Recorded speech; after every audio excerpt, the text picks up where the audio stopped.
Praise the Lord, ஹல்லேலூயா. சீயோன் வேதாகம ஆய்விற்கு அன்போடு கூட இயேசு கிறிஸ்துவின் நாமத்தில் உங்களை வரவேற்கிறேன். இன்று தினத்திலும் உன்னத பாட்டு புஸ்தகம் அதிகாரங்கள் 1, 2 மற்றும் 3 முதல் 3 அதிகாரங்களை நாம் தியானிக்கப் போகிறோம். கர்த்தருடைய பரிசுத்த நாமத்திற்கு மகிமை உண்டாவதாக. சாலமோன் ராஜா பாடினதான இந்த உன்னத பாட்டு. சாலமோன் ராஜா 1005 பாடல்களை எழுதினதாக 1 ராஜாக்கள் 4ஆம் அதிகாரம் 32ஆம் வசனத்திலே குறிப்பிடப்பட்டிருக்கிறது. இங்கே ஆண்டவராகிய தேவன் நமக்கு 8 அதிகாரங்களை அதிலிருந்து எடுத்து தந்திருக்கிறார். கர்த்தருடைய பரிசுத்த நாமத்திற்கு மகிமை உண்டாவதாக. இந்த சாலமோன் ராஜாவுடைய பாடல்கள் ஒரு மணவாளனுக்கும் மணவாட்டிக்கும் இடையே உள்ள உறவை காட்டுகிறது. திருச்சபை ஆண்டவராய் கிறிஸ்துவுக்கு முன்பதாக ஒரு மணவாட்டியான திருச்சபையாக நியமிக்கப்பட்டிருக்கிறது. கிறிஸ்துவானவர் திருச்சபையின் மீது அன்பு கூறுகிறார். திருச்சபை பிள்ளைகளும் கர்த்தர் மீது அன்பு கூற வேண்டும். அந்த அன்பு எப்படி தூய்மையானதாக இருக்க வேண்டும் என்பதை இந்த உன்னத பாட்டு புஸ்தகம் விவரிக்கிறது. கர்த்தருடைய பரிசுத்த நாமத்திற்கு மகிமை உண்டாவதாக. அவருடைய நேசம், அவருடைய பாசம் இந்த உன்னத பாட்டு புத்தகத்தில் வெளிப்படுகிறதை நாம் பார்க்க முடியும். ஆம், அவர் தமது வாயின் முத்தங்களால் என்னை முத்தமிடுவாராக. உமது நேசம் திராட்சை ரசத்தை பார்க்கிலும் இன்பமானது என்று சொல்லி ஆண்டவராகிய கிறிஸ்துவினுடைய நேசத்தை இங்கே தெரிவிக்கிறது. கர்த்தருடைய நாமம் அது பரிமள தைலமான ஊற்றுண்ட பரிமள தைலமாய் அந்த அவருடைய பரிசுத்த நாமம் இருக்கிறது. ஆமாம், அவருடைய நாமம் எல்லா நாமத்திற்கும் மேலான நாமம். ரட்சிக்கப்படுவதற்காய் வானத்திற்கு கீழே பூமிக்கு மேலே வேறொரு நாமம் கட்டளையிடப்படவில்லை. அந்த நாமம் சத்ருவின் நடுநடுங்க செய்கிறதான நாமம்.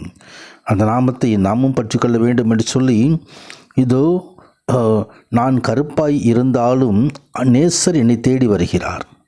ஒருவேளை நமது பாவங்கள், நமது அக்கிரமங்கள் நமது ஆவிக்குரிய அழகை கெடுத்திருக்கலாம். ஆனாலும் ஆத்துமநேசர் நமக்காக ஜீவனை சிலுவையில் மரத்திலே கொடுக்கிறவர் நம்மை தேடி வருகிறதை குறித்து இங்கே பார்க்கிறோம். கர்த்தருடைய பரிசுத்த நாமத்துக்கு மகிமை உண்டாவது. அங்கே தொடர்ந்து நடக்கிறதான உரையாடல்கள் அங்கே குறிக்கப்பட்டிருக்கிறது. என் பிரியமே நீ ரூபவதி, உன் கண்கள் புறாக்கண்கள் என்று சொல்லி கர்த்தருடைய திருச்சபையின் மீது தேவனாகியத்தை வைத்திருந்தான பிரியத்தை குறித்து அங்கே எழுதப்பட்டிருக்கிறதை குறித்து நாம் பார்க்கிறோம். கர்த்தருடைய பரிசுத்த நாமத்திற்கு மகிமை உண்டாவதாக. ஆம், கர்த்தருடைய நேசம் அதில் வெளிப்படுகிறது. தொடர்ந்து 2வது அதிகாரத்திலே நான் சாரோனின் ரோஜாவும் பள்ளத்தாக்கின் லீலி புஷ்பமாய் இருக்கிறேன்.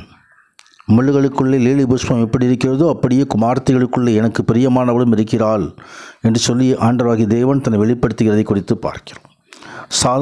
சாரோனின் ரோஜா, சாரோனின் பள்ளத்தாக்கில் உள்ள ரோஜா புஷ்பம் மிகவும் விலையேற பெற்றது. அதனுடைய வாசம், அது நறுமணம் அந்த பள்ளத்தாக்கு முழுவதும் வீசும். அதில் மெல்லிய காற்று வீசும் பொழுது அந்த மலர்கள் அசைந்து அந்த ரோஜா மலரில் உள்ள சிறிய முட்களிலே பட்டு அதனுடைய வாசங்கள் அந்த பள்ளத்தாக்கை நிரப்புகிறது. பள்ளத்தாக்கு லீலி புஷ்பமாக இருக்கிறேன்.